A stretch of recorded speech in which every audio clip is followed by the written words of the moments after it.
લ્યુટેન્સની વિદાય અને રાજાજીનું આગમન.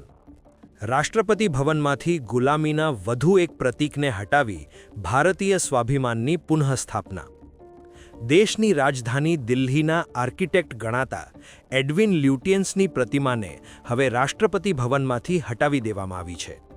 તેમના સ્થાને હવે આઝાદ ભારતના પ્રથમ ભારતીય ગવર્નર જનરલ ચક્રવર્તી રાજગોપાલાચારી, જેમને પ્રેમથી લોકો રાજાજી કહે છે, તેમની પ્રતિમા સ્થાપિત કરવામાં આવી. સરકાર આ પગલાંને કોલોનિયલ માઇન્ડસેટમાંથી મુક્તિ અને ભારતના એ મહાપુરુષોના સન્માનનો સંકલ્પ ગણાવ્યો, જેમણે ખરેખર દેશના ભાગ્યનું નિર્માણ કર્યું.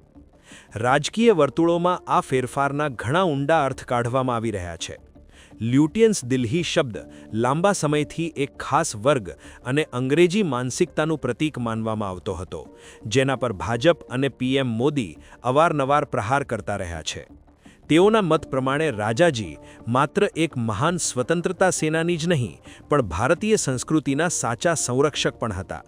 તેમની પ્રતિમાનું અનાવરણ માત્ર ઇતિહાસના એક મહાન વ્યક્તિત્વને યોગ્ય સ્થાન આપવું જ નથી, પરંતુ એ સંદેશ પણ છે કે હવે ભારત પોતાના મૂળ અને નાયકોના વારસા પર ગર્વ કરે છે.